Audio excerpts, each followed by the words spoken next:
Assalamu alaikum students, I am Barira. Today we will discuss about chapter number 13 current electricity and the topic is the Ohm law. What is Ohm law? Ohm law क्या है, हम इसकी statement क्या है, इसकी definition क्या है, इसकी डायग्राम क्या है, इसका मैथमेटिकली क्या है, इसका यूनिट क्या है, इसका कांस्टेंट क्या है, ये सारा हम इस टॉपिक में पढ़ेंगे। और ये टॉपिक बहुत बहुत बहुत इंपॉर्टेंट है for a long question. Board के लिए भी, वैसे भी टेस्ट सेशन जो होता है वह बहुत इंपॉर्टेंट लॉन्ग क्वेश्चन है, इसमें से शॉर्ट भी आते हैं और ये ज़रूर करना है इस चैप्टर में से। Ohm law, what is ohm law? इसे किसने, मतलब हम कहते हैं ना कि किसने इन्वेंट किया, ये सब किसने इसे मतलब देखा, क्या ये सारा किसने किया पूरा टॉपिक? ये है एक साइंटिस्ट है जीरग सीमन ओहम। ये एक ना एस्टेब्लिश किया था इसने the relation between electric current and the potential difference.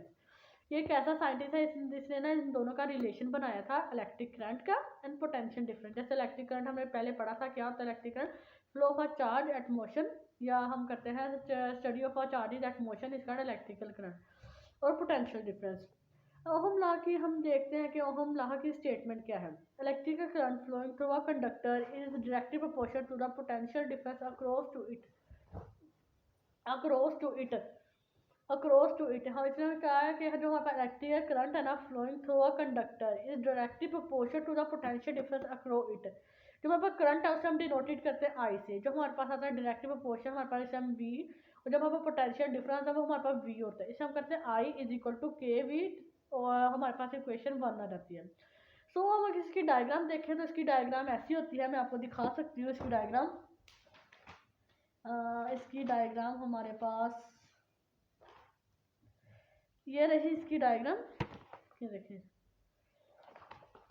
ये हमारे पास चार्जेस हैं, ये भी इसकी डायग्राम आ सकती है हमारे पास। या हम वैसे फॉर एग्जांपल एक हम चार्ज लेते हैं, एक डायग्राम, एक हम कंडक्टर या इंसुलेटर लेते हैं, उसमें हम आई करंट फ्लो कराते हैं, हम वी वोल्टेज से करते हैं, और आर उसके हम रेजिस्टेंस भी रखते हैं। सो ये हमारे पास इसकी डायग्राम आ गई। मैथमेटिकली एक्सप्रेशन हमारे पास क्या है, बहुत अगर हम इसकी इसकी डेफिनेशन समझ लिए ना, समझो हमने मैथमेटिकल, अगर हमें मैथमेटिकली अच्छे समझ आया मतलब हमें इसकी डेफिनेशन आ गई। जैसे ना पढ़ता electric current flowing through a conductor is directly proportional to the potential difference across it. इसमें हमारे पास क्या है, आई डायरेक्टली प्रोपोर्शनल होता है वी के, आई इज इक्वल टू के वी, ये हमारे पास के आई हमारे पास करंट होता है, और जो हमारे पास के है ये कांस्टेंट है, और वी हमारे पास वेलोसिटी है या पोटेंशियल डिफरेंस है। के is a constant which is called conductance. जो हमारे पास के है वो हमारे पास कंडक्टेंस है, और ये हमारे पास इक्वल होता है के इज इक्वल टू 1 आर, ये हमारे पास 1 आर के इक्वल होता है। सो हम इसे आगे देखें, I is equal to 1 R multiply by V. I हमारे पास फिर आ गया current is equal to 1/r, हम इसे डिवाइड किया रेजिस्टेंस से, मल्टीप्लाई किया हमने पोटेंशियल डिफरेंस के साथ। और वी मल्टीप्लाई 1 करें हमारे पास वी आता है, और डिवाइडेड बाई आर होता है हमारे पास। V is equal to I over R, और हमारे पास वी हमारे पास डिफरेंस, हम इक्वेशन को इक्वल करते हैं या इसे हम सही करते हैं, डिवाइडेड फॉर्म में लेके आते हैं। वी हमारे पास यहाँ डिवाइड हो रहा था, वहाँ जाके मल्टीप्लाई हो जाएगा, इज इक्वल टू आई हमारे पास वहाँ मल्टीप्लाई आके डिवाइड हो जाए, वहाँ हमारे पास डिवाइड हो रहा था, यहाँ के मल्टीप्लाई हो जाएगा, आई आर आ जाएगा हमारे पास वी, फिर वहाँ पे हमारे आई हमारे पास मल्टी वहाँ के divide equal to R, V over I is equal to R. हमें ये प्रूव कर दिया कि हमारे पास electric current flowing through conductor directly proportional to the potential difference across it.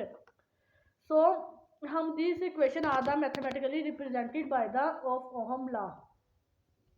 अब हम इसके देखते हैं कुछ ओहम लॉस के हम प्रॉब्लम्स देखते हैं, या आप लगा लें। और ऐसे भी ये क्या है कि ओहम लॉ, अगर हम इसका देखें ना ओहम लॉ, ये हमारे पास बहुत इजी टॉपिक है, और इसमें हमारे पास बहुत कुछ हमें आता है, ये इंपॉर्टेंट है। इसमें resistivity and dependence upon the structure of temperature, sorry temperature आ गया, law views of series and parallel combination for resistance Ohm is equal to 1 ampere. I हमारे पास एम्पायर किसके वोल्टेज होता है, हमारे पास एम्पायर होता है, ओहम होता है। फिर इसकी डायग्राम्स आ जाती है, वो current graph of ohmic material, जैसे कि हम ग्राफ दे सकते हैं, ये वाले ग्राफ, ये ग्राफ, ये ग्राफ, ये भी ग्राफ, ये तीनों ग्राफ भी हमने इस टॉपिक में करने हैं। हम इससे हैज़ अ लॉन्ग हम कैसे लिखेंगे, पहले हम हेडिंग देंगे ओहम लॉ, बाद हम इसका लिखेंगे डेफिनेशन या स्टेटमेंट, देन हम इसका मैथमेटिकली देखेंगे, पहले हम इसकी डायग्राम बनाएंगे, देन हम मैथमेटिकली देखेंगे, बाद में हम यूनिट्स लिखेंगे, बाद में इसकी हम डायग्राम्स देखेंगे। सो हमारा एक इसके बाद हम इसके अगले लेक्चर में इसका पॉइंट ऑफ रिमेंबर, मतलब ओहम लॉ के पॉइंट्स ऑफ रिमेंबर्स पढ़ेंगे, क्या चीज़ है ये, वो इसके हम ग्राफिक रिप्रेजेंटेशन देखेंगे, क्या चीज़ है ये, क्या टॉपिक है, हम नेक्स्ट टॉपिक में पढ़ेंगे।